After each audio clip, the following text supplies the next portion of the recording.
What's happening, everybody? My name is Mr. Info 5000, and today we're going to be talking about Joe Rogan, and he's going to be talking about how the Hollywood elites are trying to steal land over in Maui. So we're going to jump right into the video. So check this out. A governor going on television after a massive tragedy where we don't even know the number of people dead yet. You have this massive area that's been burnt to the ground. Yeah. And then he starts talking about taking it over for the state. That's an insane position to take. It is. Post-tragedy. When people are suffering at their most, they can't even believe it happened. Yeah. Tonight from Maui, where Oprah Winfrey recently bought hundreds of acres of ag land in upcountry. He said in a press conference, he said, we're talking to the Attorney General. He said, I'm talking to my Attorney General to explore options for the state to take over that land and use it to build workforce housing or build a memorial to for the people who lost their lives. Joe Rogan, the well-known voice of reason and curiosity, has recently unleashed a powerful call to action in defense of Maui residents. He's taken a stand against elites who are greedily eyeing the land of these islanders, questioning the audacity of anyone trying to snatch away their homes, especially during their most vulnerable moments. The people of Maui, particularly in Lahaina, are deeply troubled by the looming possibility that their ancestral lands might be taken by the state. But here's the twist. It's not just the government at play here. Wealthy real estate investors, developers, and elites are also in the mix, making enticing offers for the fire-ravaged land. So join us as we unravel the compelling story of post-tragedy Maui, where forces both public and private seem determined to grab a piece of paradise from its rightful owners. I just want The state that Lahaina is in right now, you can probably buy an acre for pennies on the dollar. And allegedly, Oprah over the past couple of years has bought up thousands of acres of land over there in Lahaina. In Maui rather. And I don't know her properties and things like that. I don't know in what vicinity it is related to these fires, but her property in Lahaina was untouched. to remind all you real estate investors around the world, like Lahaina is not for sale. Please don't reach out to these families and take advantage of them during the most. Can you imagine this is happening to you right now, and some real estate investor comes in and asks you, like right now at this time, do you want to sell? I got a real good deal for you.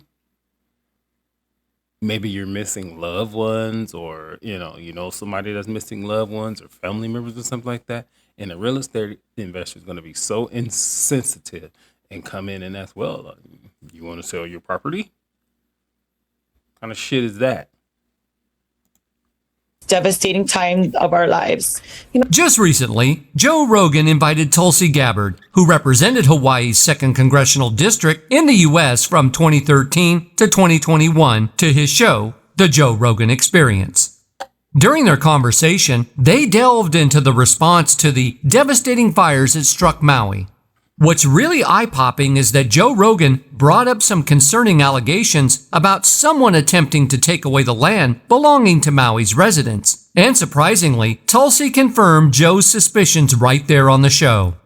But the fears that the people in Lahaina have, some of whom, like Archie Kalepa, famous surfer, community leader, Native Hawaiian leaders, family has lived in Lahaina for 9 generations, now being told, well, the state, the governor is looking at taking that land, taking ownership of that land. Why? Now, here's where it gets interesting. The folks on the show, including Joe and Tulsi, didn't take kindly to the idea of snatching land affected by the Maui wildfires for things like workforce housing or a memorial. They saw it as morally wrong and a breach of people's rights and sovereignty. This news hit the public like a bolt from the blue. People felt that discussing taking over this land right after a terrible tragedy showed a shocking lack of empathy and timing. It felt like an abuse of power and a disregard for the suffering of those affected.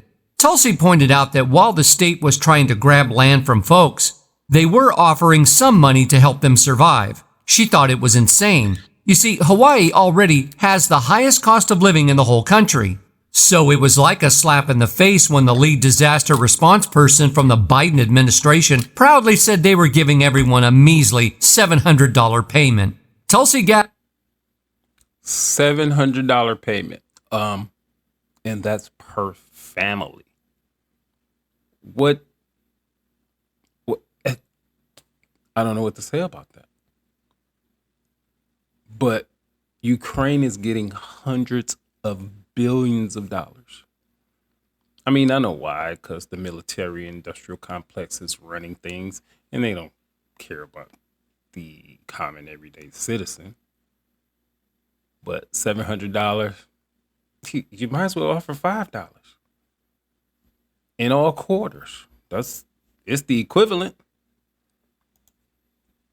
Gabbard didn't stop there. She also shed light on the lack of government help for the communities hit by the Maui wildfires. In the aftermath, neighbors and families had to lean on each other for support and supplies because the government didn't step in. Tulsi even hopped on a plane from the main airport in Maui to a smaller one near the affected area to deliver much-needed supplies to the community dealing with the aftermath of the wildfires. According to Gabbard, the families and communities affected were left in the lurch because the mayor's response was slow. On top of that, the governor's plan to take over the land added to their woes. In Lahaina, folks were deeply worried that the governor might swoop in and claim the land affected by the wildfires.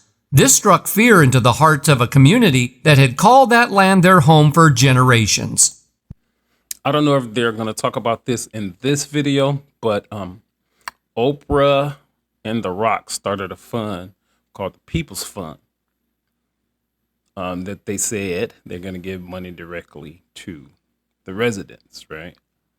But of course, if you open that as a company or an LLC, you know, it's a tax write-off. And the most insulting part of that is you're asking people to donate. Oprah and The Rock started the fund off with $5 million apiece. Not pocket watching or anything. Not pocket watching or anything. But again, they just showing that they just don't care about the people.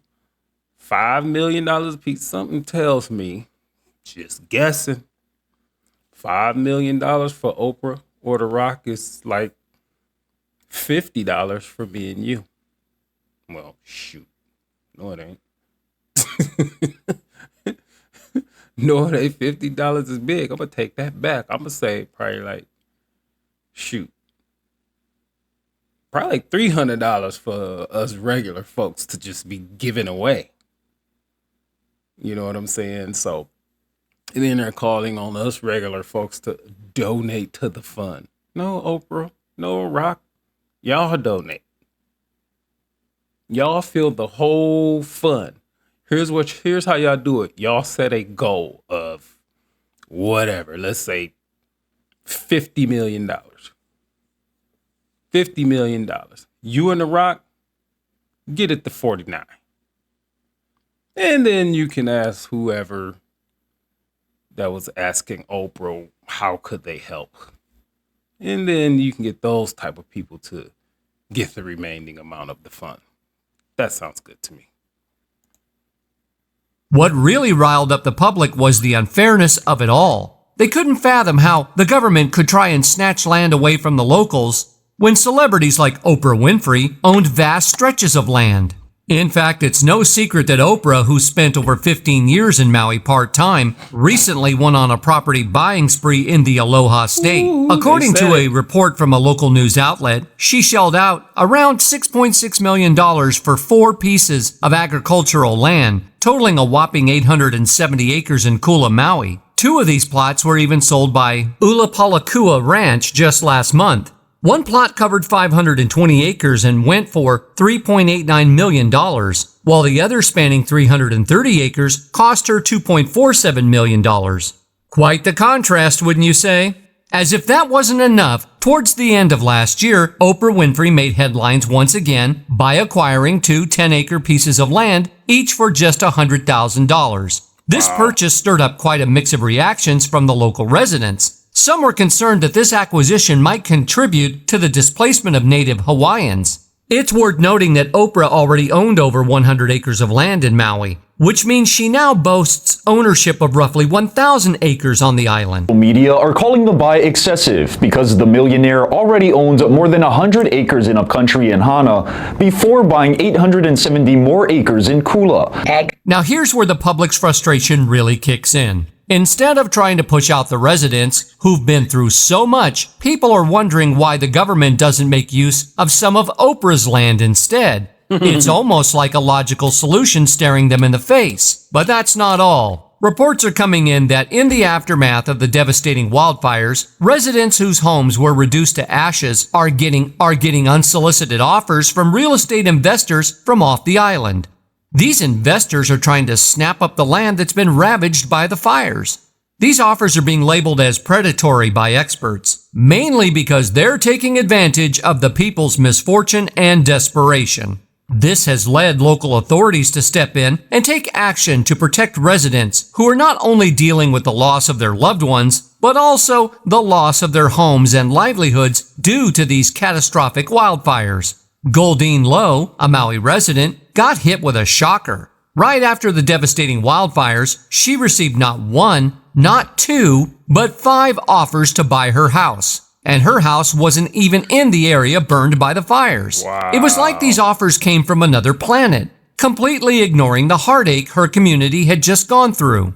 One of these offers came from a bunch of real estate folks in Texas. They claimed the housing market in Lahaina was hotter than a summer's day in the desert, and they wanted to buy her house with a big bag of cash. But again, her house wasn't anywhere near the fire zone. It was like they didn't even do their homework and just wanted to take advantage of her. No wonder she felt like they were saying, "Hey, ready to leave your home in the middle of a tragedy and make some cash?" Thankfully, some heroes have stepped in to protect Maui's people and their land. They're shouting it loud and clear, Maui is not up for sale. As one of these heroes is a law professor named Troy Andrade. He's working his socks off to educate and shield Maui residents from these sneaky tricks. The Hawaii Department of Commerce and Consumer Affairs has raised a big red flag about these tricky real estate pitches. They're warning folks in Maui to be careful.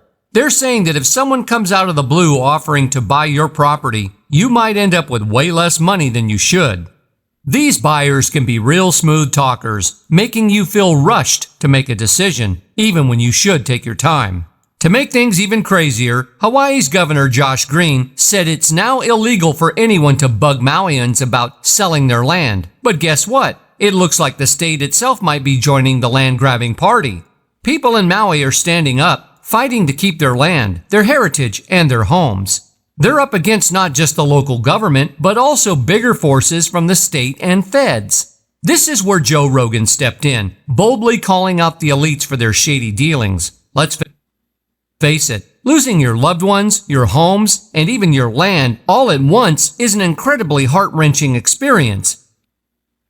So that's going to be it for this video. If you want to watch the full video, you could go to Binge Central. Just type in Binge Central Joe Rogan in YouTube. That's going to be it for this one.